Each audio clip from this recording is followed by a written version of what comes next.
దేవుడు తీసుకెళ్లినటువంటి తండ్రి శవం, నువ్వు పంపించినటువంటి బాబాయ్ శవం, ఈ రెండు చావు మేళాలు కలిసొచ్చి నీ విజయానికి బ్యాండ్ మేళం అయ్యాయి గానీ, లేదంటే నువ్వు అసలు కార్యకర్తగా కూడా పనికిరానటువంటి ఖైదీవి. నువ్వు ముఖ్యమంత్రి అవడం ఏంటి మా దరిద్రం కాకపోతే? ప్రజలు 11 సీట్లు ఇచ్చి నువ్వు చేసిన పాలన చాలే బాబు, ఇంకా ప్రతిపక్ష హోదా కూడా అక్కర్లేదు, విపక్షంగా వెళ్లి కూర్చొని అసెంబ్లీకి పంపిస్తే, అసెంబ్లీకి వెళ్లి కూర్చొని 11 నిమిషాలు కూడా ఉండలేక పవన్ కళ్యాణ్ గారిని చూసి ఉచ్చోసుకుంటూ ఉరికొచ్చిన ఉలిపిరిగాడు బయటకు. నువ్వు కూడా పవన్ కళ్యాణ్ గారిని మాట్లాడమేనా? 11 సంవత్సరాల పాటు అధికారం అంటే ఏంటో తెలియకపోయినప్పటికీ కూడా పోరాడి నీ ప్రభుత్వానికి తొడగొట్టి నిలబెట్టుకుని పార్టీని ఇవాళ రాష్ట్ర ప్రభుత్వం యొక్క గెలుపుతో పాటు కేంద్ర ప్రభుత్వంలో కూడా ప్రాతినిధ్యం వహించినటువంటి వ్యక్తి పవన్ కళ్యాణ్ గారు. అట్లాంటి వ్యక్తి నువ్వు మాట్లాడడం, వైఎస్ఆర్ అనే పేరు నీ పేరుకు ముందు, నీ పార్టీ పేరుకు ముందు లేకపోతే పెంటకుప్ప మీద ఏగలేగదు నిన్ను చూసి.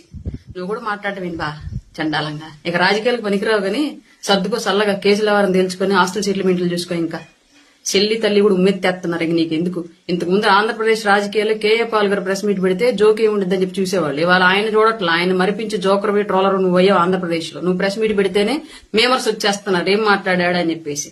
అట్లాంటి సిచ్యువేషన్ అయిపోయింది నీది. నువ్వు పెద్ద నాయకుడివి, కర్మగాలి. ఆంధ్రప్రదేశ్ దరిద్రం కొద్ది ఏదో ఒక్కసారి ముఖ్యమంత్రి అయినంత మాత్రం నువ్వు పెద్ద దేశకి నేతలాగా నువ్వు ఫీల్ అయిపోయి మాట్లాడడం మేమందరం వెర్రపప్పలాగా వింటాం. మా కర్మ. మీరే ఉండరు, మీరే గవర్నమెంట్ లో ఉండరు, అంతా మీరే రూలింగ్ లో ఉండరు, మీరే ప్రతిపక్ష పాత్ర ఎట్ట పోషిస్తారు స్వామి? నాకు అర్థం కావడంలా. అధికార పార్టీ మీదే, ప్రతిపక్ష పార్టీ మీదే, డబుల్ యాక్షన్ ఇదేమన్నా? హీరో నువ్వే.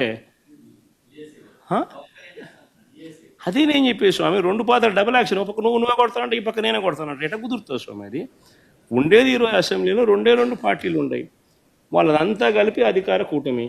ఉన్నోళ్ళంతా ఆ పక్క ఉన్నారు. ప్రతిపక్షం ఉండేది మా పార్టీ తప్ప వేరే ఏ పార్టీ ఉంది? వేరే ఏ పార్టీ లేదు.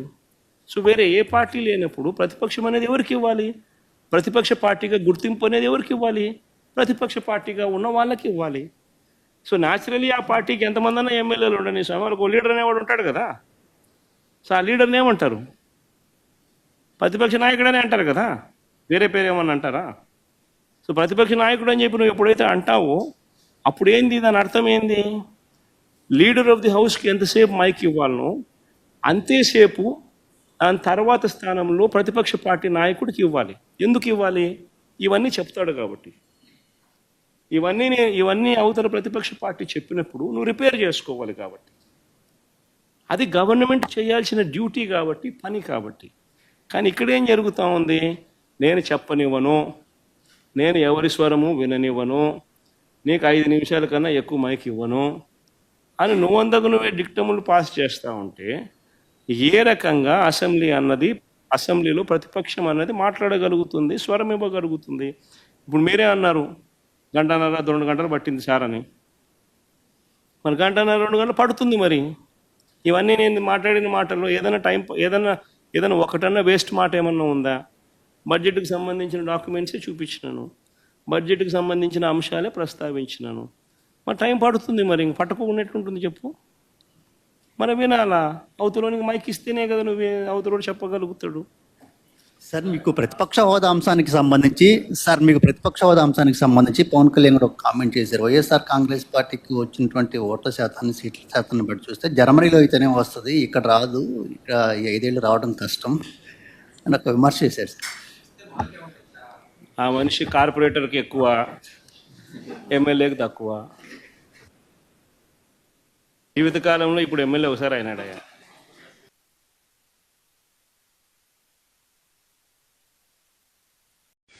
దేవుడు తీసుకెళ్లినటువంటి తండ్రి శవం, నువ్వు పంపించినటువంటి బాబాయ్ శవం, ఈ రెండు చావు మేళాలు కలిసొచ్చి నీ విజయానికి బ్యాండ్ మేళం అయ్యాయి గానీ, లేదంటే నువ్వు అసలు కార్యకర్తగా కూడా పనికిరానటువంటి ఖైదీవి. నువ్వు ముఖ్యమంత్రి అవడం ఏంటి మా దరిద్రం కాకపోతే?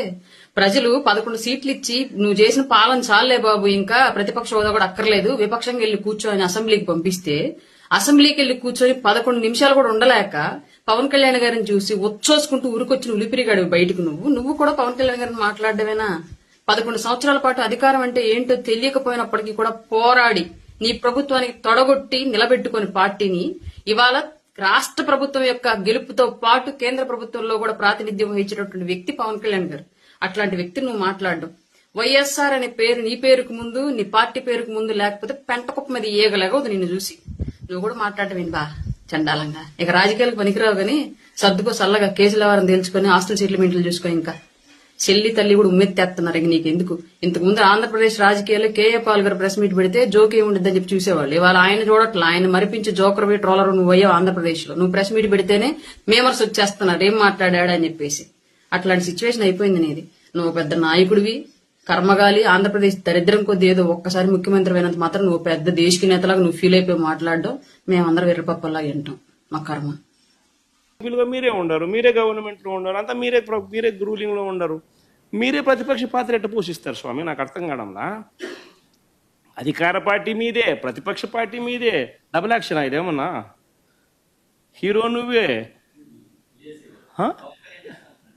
అదే నేను చెప్పే స్వామి, రెండు పాత్రలు డబుల్ యాక్షన్. ఒక నువ్వే కొడతానంటే ఈ పక్క నేనే కొడతానంటే ఎట్లా కుదురుతుంది స్వామి? అది ఉండేది 20 అసెంబ్లీలో రెండు పార్టీలు ఉన్నాయి. వాళ్ళదంతా కలిపి అధికార కూటమి. ఉన్నోళ్ళంతా ఆ పక్క ఉన్నారు.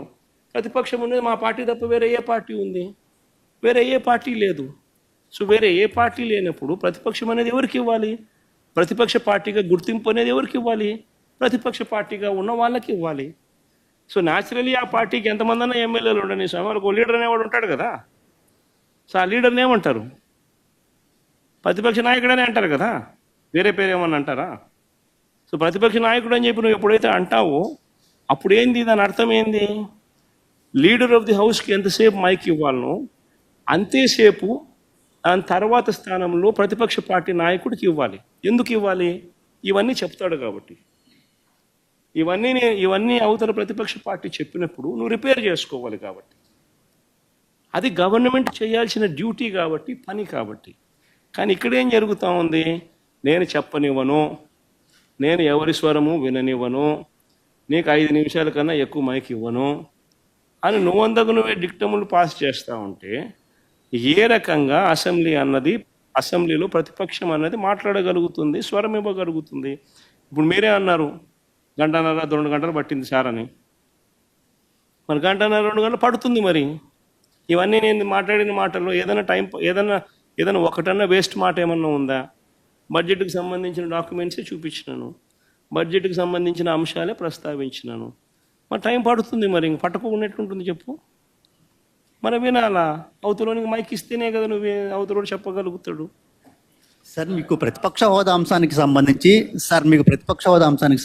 పవన్ కళ్యాణ్ గారు ఒక కామెంట్ చేశారు. వైఎస్ఆర్ కాంగ్రెస్ పార్టీకి వచ్చినటువంటి ఓట్ల శాతాన్ని, సీట్ల శాతాన్ని బట్టి చూస్తే జర్మనీలో అయితేనే వస్తుంది, ఇక్కడ రాదు, ఇక్కడ 5 ఏళ్ళు రావడం కష్టం అని ఒక విమర్శ చేశారు సార్. ఆ మనిషి కార్పొరేటర్కి ఎక్కువ, ఎమ్మెల్యేకి తక్కువ. జీవితకాలంలో ఇప్పుడు ఎమ్మెల్యే ఒకసారి